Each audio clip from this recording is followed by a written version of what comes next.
Hello दोस्तों, नमस्कार। स्वागत है आप सभी का आपके अपने यूट्यूब चैनल पर। जैसा कि दोस्तों आप सभी को पता होगा, अपन जो हैं बायोलॉजी के एमसीक्यू क्वेश्चंस कर रहे हैं। जो जनरल साइंस की जो बुक है, लूसेंट की बुक आती है, उसके जो एमसीक्यू क्वेश्चंस है बायोलॉजी के, वो अपन इस वीडियो में कवर कर रहे हैं। ठीक है, तो इसमें से अपन ने जो 490 तक जो क्वेश्चन है वो अपन पिछले वाले वीडियो में कवर कर लिए हैं और 491 से आज शुरुआत करेंगे।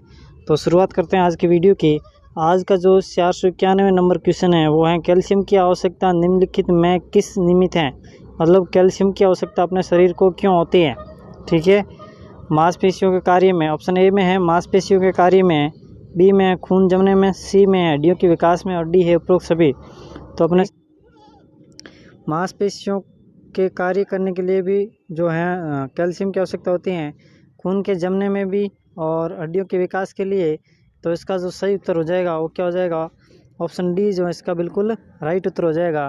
ठीक है, उपरोक्त सभी।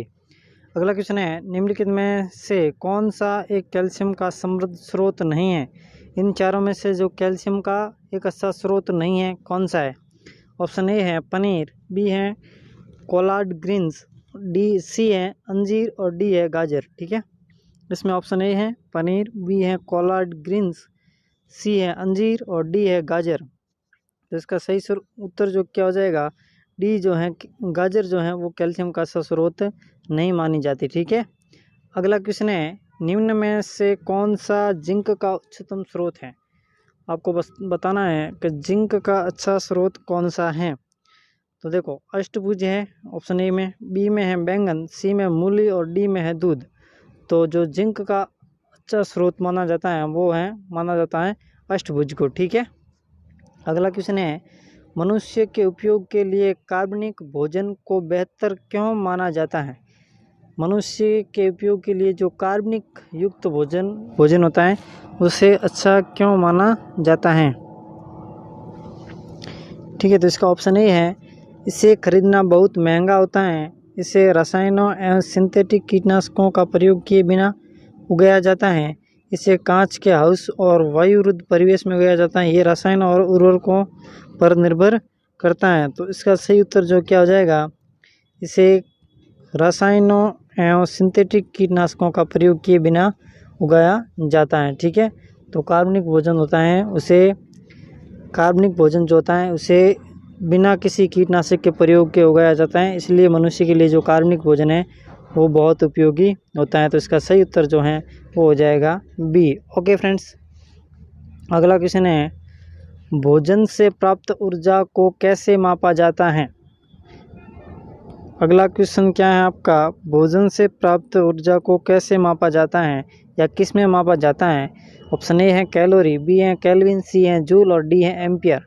ठीक है, तो इसमें से जो ऊर्जा को किस में मापा जाता है, कैलोरी से मापा जाता है। ठीक है, भोजन से प्राप्त ऊर्जा को किस में मापा जाता है, कैलोरी में मापा जाता है। ठीक है, अगला क्वेश्चन है, एक गिलास पानी पीने से कितने कैलोरी मिलती हैं। एक गिलास आप पानी पियोगे तो उससे आपको कितनी कैलोरी मिलेगी। तो इसका जो सही उत्तर है वो क्या हो जाएगा, 0 कैलोरी मिलती है। ठीक है, भोजन से मिलती है, ना कि पानी से कोई कैलोरी प्राप्त नहीं होती। एंजाइम ठीक से काम कर पाएँ इसके लिए कौन सा यौगिक आवश्यक होता है। अपने शरीर में जो एंजाइम है वो ठीक से काम कर पाएँ इसके लिए कौन से यौगिक की आवश्यकता होगी। ऑप्शन ए में विटामिन, बी में भारी धातु, सी में बफर और डी में स्टेरॉइड।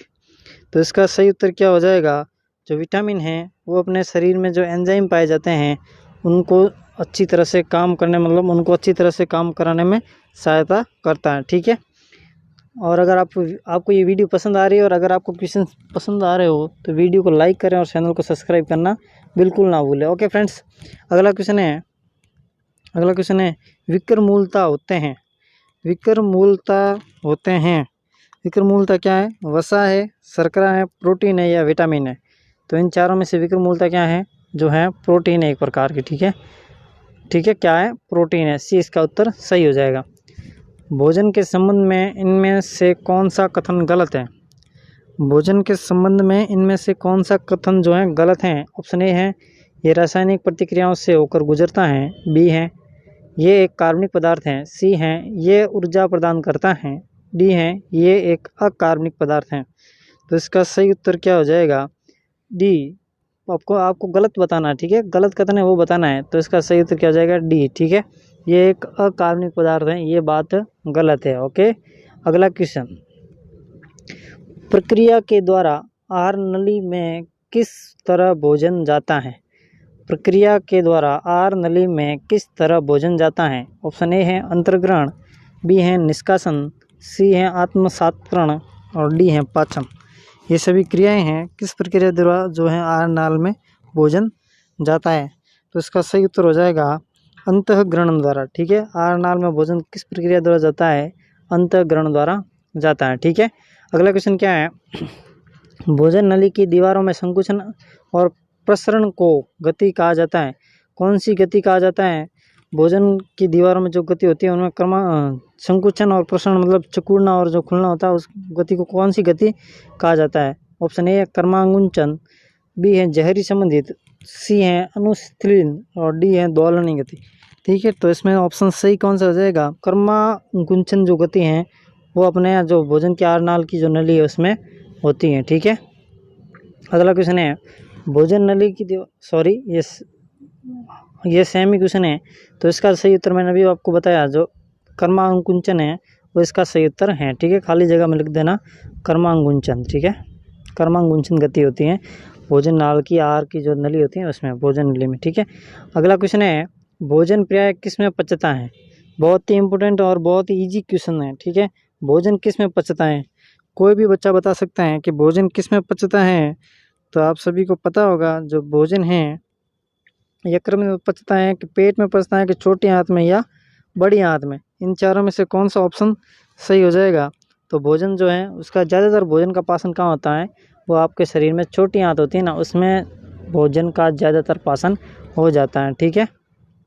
अगला क्वेश्चन है, सिग्मोइड कोलन किसका भाग है? सिग्मोइड कोलन किसका भाग है? ए में छोटी आंत, बी में बड़ी आंत, सी में ग्रसनी और बी में मलाशय। सिग्मोइड किसका भाग है? तो सिग्मोइड जो है वो किसका भाग है? बड़ी आंत का भाग होता है सिग्मोइड, ठीक है। अगला क्वेश्चन है, डियाडेनम का भाग है, मतलब डियाडेनम किसका भाग है ये आपको बताना है। तो डियाडेनम जो है वो भी किसका भाग है? बड़ी आंत का, ठीक है। वो भी किसका भाग है? बड़ी आंत का। तो ये दोनों इंपॉर्टेंट है, याद रखना, ठीक है। ये सिग्मोइड और ये डियाडेनम जो है वो दोनों इंपॉर्टेंट क्वेश्चन है, ठीक है। अगला क्वेश्चन, एंजाइम है, एंजाइम क्या है? ऑप्शन ए में वसा, बी में आरएनए, सी में प्रोटीन और इनमें से कोई नहीं, ठीक है। तो जो एंजाइम होते हैं वो आप सभी को पता होगा, एंजाइम किससे बने होते हैं? प्रोटीन से बने होते हैं, ठीक है। तो ये सी जो इसका उत्तर सही हो जाएगा। एंजाइम एक विटामिन, एक बैक्टीरिया है, एक बायो उत्प्रेरक है या वायरस है? अब ये एंजाइम इसमें सेम ही क्वेश्चन है लेकिन ऑप्शन अलग अलग दिए हैं। एंजाइम एक प्रकार का क्या है? तो एंजाइम एक प्रकार का जो है क्या होता है? बायो उत्प्रेरक, ठीक है। एंजाइम क्या होता है? बायो उत्प्रेरक होते हैं, ठीक है। अगला क्वेश्चन, एंजाइमों क्या है? एंजाइमों में निम्नलिखित में से क्या एक श्रृंखला में होते हैं? एंजाइमों में आपको बताना है इन चारों में से क्या श्रृंखला में होते हैं, ठीक है। कार्बोहाइड्रेट, वसा अम्ल, न्यूक्लियोटाइड्स और एमिनो अम्ल। इनमें से सही उत्तर कौन सा हो जाएगा? जो एमिनो अम्ल होते हैं ना, एमिनो एसिड, वो एंजाइमों में एक प्रकार मतलब उनकी क्या बनी होती है? चैन बनी होती है, ठीक है। तो अमीनो एसिड जो है इसका सही उत्तर हो जाएगा। 508 नंबर क्वेश्चन है, मानव तंत्र में निम्नलिखित में से कौन सा एक पाचक एंजाइम नहीं है? इन चारों में से बताना है कौन सा एक पाचक एंजाइम नहीं है। ट्रिप्सिन, गैस्ट्रिन, टाइलिन या फिर पेप्सिन। तो इन चारों में से आपको पता है, बाकी तीन तो हैं जो ये भी पाचक एंजाइम है और ये भी हैं और ये भी हैं, लेकिन ये गैस्ट्रिन जो है ये पाचक एंजाइम नहीं है। ओके फ्रेंड्स, तो इसका सही उत्तर कौन सा हो जाएगा? बी। अगला क्वेश्चन है, लार किसके पाचन में मदद करती हैं? लार जो है किसके पाचन में मदद करती हैं? ऑप्शन ए में वसा, बी में स्टार्च, सी में प्रोटीन और डी में विटामिन। तो इसका सही उत्तर क्या हो जाएगा? लार जो हैं स्टार्च के पाचन में क्या करती हैं? मदद करती हैं, ठीक है। और ये इंपॉर्टेंट क्वेश्चन है, ठीक है फ्रेंड्स, ये बहुत ही इंपॉर्टेंट क्वेश्चन है। लार जो किसके पाचन में मदद करती हैं बहुत बार पूछा गया है, ठीक है, ठीक है, स्टार्च के पाचन में, ठीक है। शरीर के किस भाग में पित्त रस या ब्लू जूस का उत्पादन होता है? शरीर के किस भाग में जो है पित्त रस का उत्पादन होता है। तो आप सभी को पता, चारों में से कौन सा उत्तर सही हो जाएगा? डी इसका बिल्कुल राइट उत्तर है। ठीक है, और अगर आपको वीडियो पसंद आ रही है तो हमारे चैनल को सब्सक्राइब करें, वीडियो को लाइक और शेयर करना बिल्कुल ना भूलें। और अगर आपको ऐसे ही वीडियो लगातार देखने हैं तो जो बेल आइकन है उसको प्रेस कर लें। ओके, अगला क्वेश्चन है, पित्त जमा होते हैं, पित्त जो है कहाँ जमा होता है? तो ऑप्शन ए में पित्ताशय में, बी में ग्रहणी में, सी यकृत में और डी प्लिया में। तो इसका जो सही उत्तर है, मैंने कहा बोला था अभी मैंने पहले बोला था कि जो पित्त हैं वो मतलब ये यकृत से होता है। ठीक है, तो इसका जो सही उत्तर हो जाएगा वो क्या हो जाएगा? पित्ताशय में। ठीक है, पित्त कहाँ जमा होता है? ब्लू जूस पित्ताशय में। ठीक है, अगला क्वेश्चन है, वसा का पाचन करने वाला एंजाइम लाइपेज निम्नलिखित में से किसके द्वारा स्रावित होता है? ऑप्शन ए में गुर्दे, बी में अग्नाशय, सी में बड़ी आंत, छोटी डी में है जिगर। तो इसका सही उत्तर क्या हो जाएगा? जो ये लाइपेज एंजाइम होता है वो किसके द्वारा स्रावित होता है? तो जो अग्नाशय होता है ना, अग्नाशय अपने शरीर में, उससे लाइपेज एंजाइम का स्रावण किया जाता है। ठीक है, अगला क्वेश्चन है, लाइपेज द्वारा वसा में जलीय अपघटन पर मिलता है। लाइपेज जो एंजाइम है उसके द्वारा अगर वसा का जलीय अपघटन हो रहा है तो क्या प्राप्त होगा? वस्य अम्ल और अमीनो अम्ल ऑप्शन ए में, बी में है वस्य अम्ल और ग्लिसरॉल, सी में है ग्लिसरॉल और अमीनो एसिड और डी में है ग्लिसरॉल और अल्कोहल। तो इन चारों में से क्या प्राप्त होगा? तो जो आपके वस्य अम्ल और ग्लिसरॉल होता है ना वो प्राप्त होगा अगर लाइपेज एंजाइम द्वारा अगर किसी वसा का जलीय अपघटन हो रहा हो तो आपको वस्य अम्ल मिलेगा एक तो, और एक क्या मिलेगा? ग्लिसरॉल प्राप्त होगा। तो 20 का जो उत्तर है वो बिल्कुल राइट हो जाएगा। अगला क्वेश्चन है, मानव के आमाशय में एक्स अम्ल उत्पन्न होता है, जो मानव के पाचन में सहायता करता है वह एक्स अम्ल कौन सा है? आपको बताना मानव के शरीर में कौन सा एक्स अम्ल है जो पाचन में सहायता करता है। ऑप्शन ए में है एसिटिक एसिड, बी में है मिथोनिक एसिड, सी में है HCl और डी में है साइट्रिक अम्ल। ठीक है, तो इन चारों में से कौन सा उत्तर सही हो जाएगा? जो आपके मिथोनिक एसिड ये HCl जो होता है, आप सभी को पता है HCl जो होता है वो मनुष्य के भोजन में पाचन में बहुत ही सहायता करता है। ठीक है, हाइड्रोक्लोरिक एसिड, ठीक है, हाइड्रोक्लोरिक एसिड जो है HCl होता है वो मनुष्य के पाचन में बहुत ही इम्पोर्टेंट रोल अदा करता है। ठीक है, बिना HCl के भोजन का पाचन नहीं होगा। ठीक है, निम्न में से कौन आमाशय रस के एक घटक के रूप में पेट से स्रावित नहीं होता है? ये सावित नहीं है, स्रावित है। ठीक है, पेट से स्रावित नहीं होता, यहाँ पे स्रावित कर देना। ठीक है, आमाशय रस के एक घटक के रूप में पेट से स्रावित नहीं होता। ऑप्शन ए है सल्फ्यूरिक एसिड, बी है पोटेशियम क्लोराइड, सी है सोडियम क्लोराइड और डी है हाइड्रोक्लोरिक एसिड। तो पूछ रहा है आमाशय से स्रावित कौन सा जो है एक घटक पेट से स्रावित नहीं होता है? तो इसका जो सही उत्तर हो जाएगा ये सोडियम क्लोराइड NaCl जो होता है वो जो है आमाशय से स्रावित नहीं होता। ठीक है, अगला क्वेश्चन है, आमाशय से बाहर आने वाले अम्लीय अर्धपाचित खाद्य का उदासीकरण किसके द्वारा होता है? यह बहुत ही इंपॉर्टेंट क्वेश्चन है, NDA 2018 में पूछा गया है। आमाशय से बाहर आने वाला जो अम्लीय अर्धपाचित भोजन, जो अधपका मतलब जिसका भोजन का पाचन पूर्ण रूप से नहीं हुआ, उसका उदासीकरण किसके द्वारा होता है? ऑप्शन ए में अग्नाशय रस, बी में है ग्रहणी स्राव और सी में है बड़ी आंत और डी में रुद्रांत्र स्राव और डी में है पित्तरस। ठीक है, तो इसका जो सही उत्तर हो जाएगा वो क्या हो जाएगा?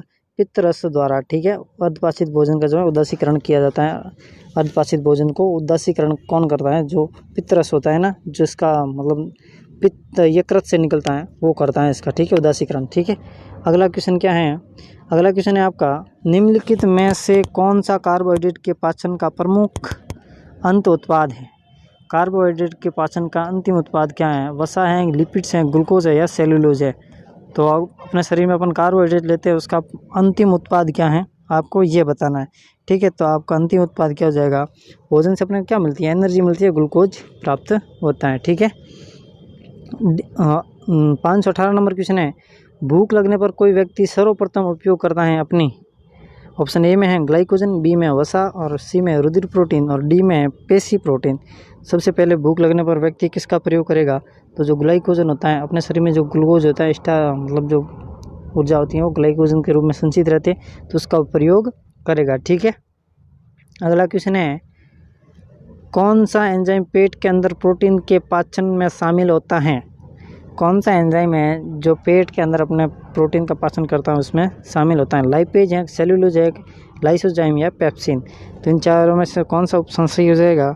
जो आपका पेप्सिन एंजाइम होता है वो किसका प्रोटीन के पाचन में सहायता करता है? प्रोटीन से पेप्सिन, ठीक है, दोनों की राशि सेम है तो इससे आप याद रख सकते हो। जो प्रोटीन का पाचन करता है कौन एंजाइम करता है? पेप्सिन, ठीक है। अगला क्वेश्चन है, फेफड़े के प्राथमिक अंग हैं पाचन, कब्ज, पसीना या श्वसन? तो इसका जो सही उत्तर हो जाएगा श्वसन, ठीक है। प्राथमिक अंग कौन सा है? श्वसन। फेफड़ों से ऑक्सीजनीकृत होकर रक्त कहाँ आता है? ये बहुत ही इंपॉर्टेंट क्वेश्चन है और ये मतलब श्वसन से संबंधित है, ठीक है। जो बायां आलिंद होता है ना, ठीक है, अपने हृदय में 4 चैम्बर होते हैं, उसमें से जो बायां आलिंद होता है उसमें जो है रक्त जाता है, ठीक है। तो फ्रेंड्स वीडियो बहुत लंबा हो रहा है, ठीक है, तो आज अपन यहीं तक रखते हैं। जो आगे वाले क्वेश्चन है वो अपन नेक्स्ट वीडियो में कवर करेंगे। और अगर आपको हमारा वीडियो और हमारा प्रयास अगर आपको पसंद आ रहा हो तो हमारे चैनल को सब्सक्राइब करें और वीडियो को लाइक और शेयर करें, ठीक है फ्रेंड्स। तो मिलते हैं नेक्स्ट वीडियो में, जब तक के लिए जय भारत, जय हिंद।